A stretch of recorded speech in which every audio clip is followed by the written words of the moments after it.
If you've ever painted a street scene, a building, or even a simple box, and it just felt off, well, this video is for you. So today we're going to talk about perspective, and I know that word just wreaks havoc in the brains of us creatives, but trust me, it's not as complicated as you've been led to believe.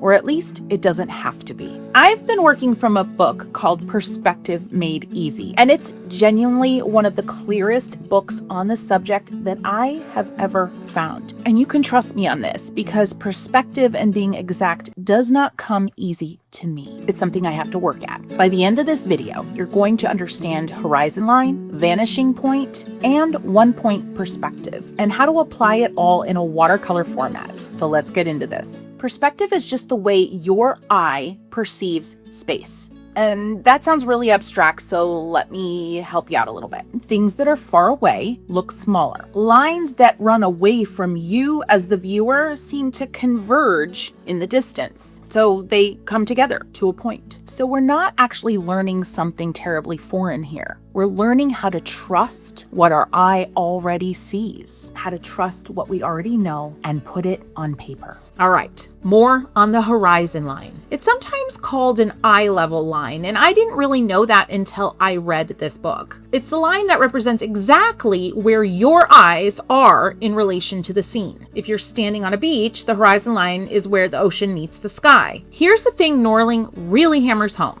The horizon line follows you. All right, stand with me. Okay, if you stand up, your horizon line is higher on your page. You sit down, it drops. You lie on the ground, it's almost at the very bottom. So before you ever put a brushstroke on watercolor paper, I want you to understand where your eye level is at. Above, at, or below, because the answer to that question is your anchor for everything else you do. This is huge for watercolor painters because the horizon line tells you where to place your focal point, how to give a scene a good sense of ground and sky, and whether your viewer feels like they're looking down into a scene or looking up at it. Now, I know that all sounds tricky. Honestly, just saying it sounds a little bit confusing. Understand a horizon line and understand vanishing points, which we're about to talk about, and you can kind of fudge the rest. Yes, I said fudge. There's a lot of flexibility here, and once you understand those two elements, you're golden.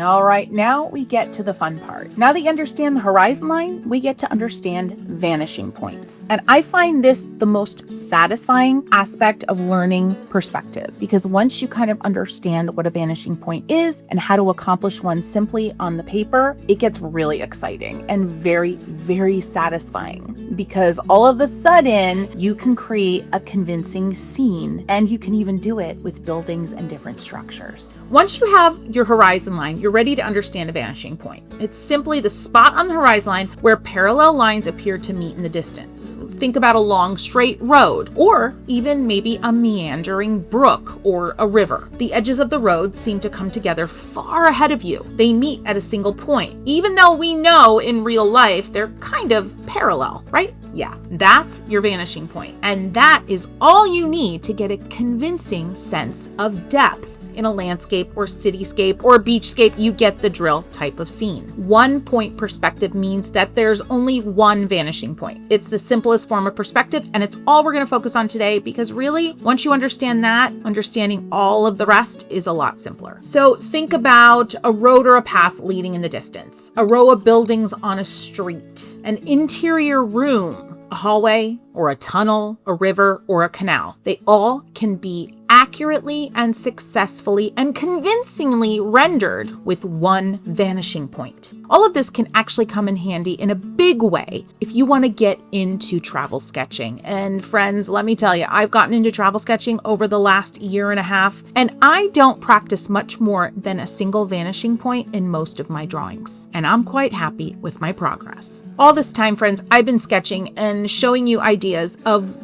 what I've been describing verbally. Keep in mind, though, that everything from the edges of rooftops, windowsills, fences, sidewalks, they all obey the trajectory of the vanishing point. The author's genius in this book is showing you that once you see the vanishing point, this is huge, you can't unsee it. You're going to start to notice vanishing points everywhere. Photographs, out your car window, in the paintings of the masters. So how does knowing all of this actually help you as a watercolor painter? We're about to find out. All right, so how do we bring this all into watercolor? How does it help you as a watercolor painter? And how do we execute all of this with just a brush and no pencil, perhaps? Now, if you want to use a pencil, go for it. You can just start by lightly denoting your horizon line in that pencil, all right? You can do it in paint. You can skip the pencil. You can, but the pencil will give you a sense of confidence, if you will. Place your vanishing point. Figure out where your vanishing point is. And a little secret, friends, the first 2 steps here that I mentioned apply not only to landscapes, they can apply to floral compositions too. All right, step number 3, sketch your main lines back to that point. Now, in this case, I am talking about a river or a road with a fence, as you see me sketching out here. So you've established your horizon line, you've placed your vanishing point. Is it dead center? Is it left, right? And now you're deciding, is it a road? Is it a brook? Is it a river? And you're creating those